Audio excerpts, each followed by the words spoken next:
وإذ قال لقمان لابنه وهو يعظه يا بني لا تشرك بالله إن الشرك لظلم عظيم وإذ قال لقمان لابنه وهو يعظه يا بني لا تشرك بالله إن الشرك لظلم عظيم.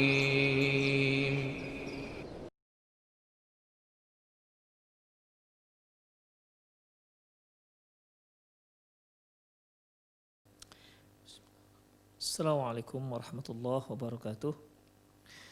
Innal hamdalillah nahmaduhu wa nasta'inuhu wa nastaghfiruh wa na'udzu billahi min syururi anfusina wa sayyiati a'malina may yahdihillahu fahuwal muhtadi wa may yudlil falan tajida lahu waliyyan mursyida. Asyhadu an la ilaha illallah wahdahu la syarika lah wa asyhadu anna Muhammadan abduhu wa rasuluh alladzi la nabiyya ba'dah. Wa qala Allah subhanahu wa ta'ala ya ayyuhalladzina amanu taqullaha haqqa tuqatih wa la tamutunna illa wa antum muslimun. Ya ayyuhalladzina amanu taqullaha wa qulu qawlan sadida yuslih lakum a'malakum wa yaghfir lakum dhunubakum wa may yuti'illaha wa rasulahu faqad faza fawzan 'azima. Ya ayyuhan nasu taqu rabbakum alladzi khalaqakum min nafsin wahidah wa khalaqa minha zawjaha wa batha minhuma rijalan katsiran wa nisaa'a wattaqullaha alladzi tasaaluna bihi wal arham innallaha kana 'alaikum raqiba. Amma ba'd. Inna asdaqal hadithi kitabullah wa khairal hadi hadi Muhammad sallallahu alaihi wasallam wa syarrul umur muhdatsatuha wa kullu muhdatsatin bid'ah wa kullu bid'atin dhalalah wa kullu dhalalatin finnar. Ma'asyiral muslimin rahimani Allah wa iyyakum, para pemirsa Rosyad TV yang mudah-mudahan dirahmati oleh Allah Subhanahu wa taala.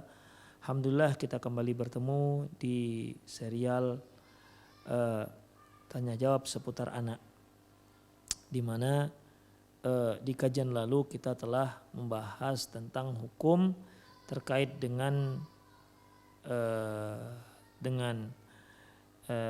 bayi tabung, ya, atau masuk dalam ruang lingkup at-talqih sinai.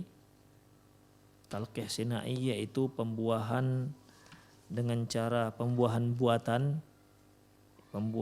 dengan cara pembuatan atau bahasa kedokterannya inseminasi buatan, ya, inseminasi artifisial. Kita bahas baik dia yang inseminasi buatan di dalam rahim maupun di luar, ya, yaitu terjadi pembuahan dibuahkan sel ovum dengan spermatozoa itu di luar rahim, atau yang lebih ma'ruf dengan bayi tabung. Ini semua sudah kita bahas, tentu dengan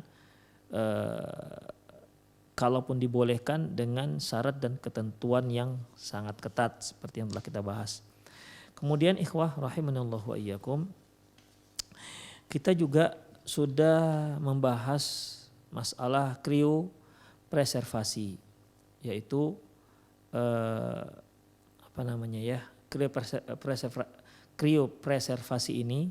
kriopreservasi embrio ini yaitu mengambil sel telur dari seorang wanita. Ini biasanya diawali dengan memberi mereka banyak vitamin sehingga ovarium menghasilkan banyak ovum, dan ovumnya yang diproduksi diambil dibawa keluar rahim, kemudian dilakukan proses inseminasi buatan. Demikian, setelah terjadinya pembuahan atau setelah terjadinya fertilisasinya, kemudian embrio ini dibekukan, ya, dibekukan baik dengan cara konvensional yaitu pembekuan cepat maupun pembekuan lambat. Kemudian di saat-saat nanti dibutuhkan, pembekuan itu, ya, dihilangkan ataupun dicairkan kembali sehingga embrio ini hidup, dan akhirnya kemudian dilakukanlah proses inseminasi buatan, apakah di dalam rahim ataupun di luar rahim. Dan para ulama juga melihat akan terbukanya berbagai kerusakan, ya, maka mereka sebagai tindakan preventif mereka tidak membolehkannya. Demikian ikhwatiddin. Dalam bahasa Arab yaitu at-tajmid ajinnah. Tajmid ajinnah. Tajmid artinya membekukan, ajinnah.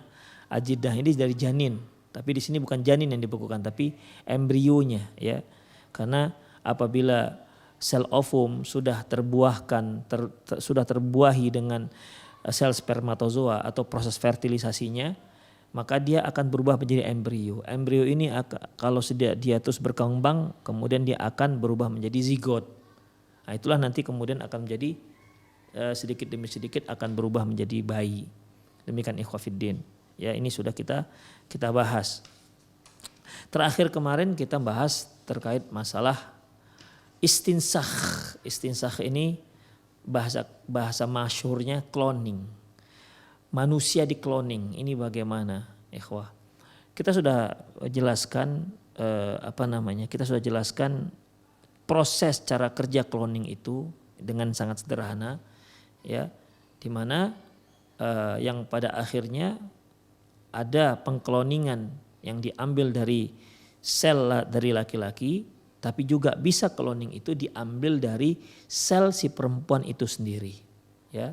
Sel perempuan itu sendiri dengan cara sel ovumnya yang memiliki inti telur, diambil inti telurnya yang memiliki 23 kromosom itu, kemudian diambil sel dari payudara ataupun dari tulang punggung, ya, dari sum tulang punggung. Di situ ada sel yang kromosomnya sudah lengkap sebanyak 46, disuntikkan ke sel ovum yang sudah diambil inti telurnya. Demikian, ya. Sehingga sel ovum tersebut memiliki inti telur yang sudah lengkap sebanyak 46 kromosom dan dia berkembang. Demikian ikhwatiddin, ya. Itulah proses sederhana yang namanya cloning. Tapi sekarang kita lihat di mana tinjauan syariat sehingga dia tidak dibolehkan. Yang pertama, ikhwah rahimanallahu wa iyyakum, ini jelas merubah ciptaan Allah Subhanahu wa taala, merubah ciptaan Allah Subhanahu wa taala. Dan ini merupakan keinginan setan, fala yughayyirunna khalqallah. Setan itu ingin agar kita itu merubah ciptaan Allah Subhanahu wa taala, merubah proses-prosesnya juga. Yang kedua, ikhwah, ini akan menghilangkan yang namanya ada ciri khas bagi setiap manusia, ya. Ciri khas bagi setiap manusia. Ciri khas ini bagaimana? Setiap orang itu punya perbedaan. Misalnya seorang anak, bahkan yang anak kembar sekalipun kalau kita lihat dengan cermat tetap ada bedanya. Makanya orang tuanya yang sudah terbiasa menghadapi anak kembar ini, mereka tahu mana si A, mana si B. Orang-orang yang mungkin baru kenal itu tidak bisa membedakan. Namun pada dasarnya tetap ada perbedaan. Walaupun dia tahu amah ataupun kembar. Dengan proses cloning ini bisa menghilangkan ciri khas seorang. Ya, ciri khas seorang. Sebagaimana yang telah kita jelaskan pada yang lalu, ya, pelajaran yang lalu, bahwasanya dengan berpadunya, dengan terjadinya proses fertilisasi antara sel ovum dengan sel spermatozoa laki-laki yang masing-masing membawa kromosom 23 kromosom, itu kan dia membawa ciri khas dari ayahnya. Dari mulai warna kulit, dari mulai rambut, kemudian mata, hidungnya, tinggi dan pendeknya. Demikian juga dari seorang ibu. Nah, ketika mereka dua sel ini bersatu, berpadu menjadi embrio, maka nanti akan terjadi penggabungan. Makanya sering kita lihat seorang bayi yang baru lahir, hidungnya hidung ayahnya. Nah, hidung kebetulan ayahnya pesek misalnya. Ya, bibirnya bibir ibunya agak doer gitulah kira-kira.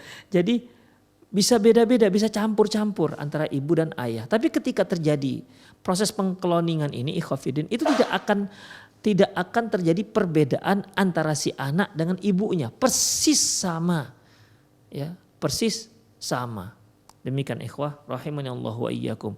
Dan ini akan melanggar sunnatullah. Ya, Allah Subhanahu wa taala firman dalam surat Rum ayat 22, wa min ayatihi khalqus samawati wal ard, di antara tanda kebesaran Allah yaitu ciptaan langit dan bumi. Wa ikhtilafu alsinatikum wa alwanikum, dan perbedaan bahasa serta warna kalian. Demikian ikhwah, ya. Jadi kalau proses pengkloningan ini dibiarkan, ya, cloning dilakukan kepada manusia ini dibiarkan, maka akan muncul manusia-manusia yang persis sama, tidak ada beda dengan yang lainnya. Karena apa? Karena karena data-data yang dibawa di kromosom itu sama persis dengan data si ibu yang mengandungnya. Demikian ikhwah rahimani Allahu wa iyyakum. Itu yang kedua. Yang ketiga ikhwah, jika proses cloning manusia ini dibiarkan, maka hilanglah yang namanya tujuan Allah Subhanahu wa taala ciptakan manusia berpasang-pasangan. Wa min ayatihi an khalaqalakum min anfusikum azwaja litaskunu ilaiha wa ja'ala bainakum mawaddatan warahmah. Di antara tanda kebesaran Allah Subhanahu wa taala, Allah jadikan pasangan kalian dari diri kalian. Ya, pasangan kalian dari diri kalian. Litaskunu ilaiha, agar kalian memiliki kecenderungan dan tenang dengan pasangan-pasangan kalian tersebut. Demikian.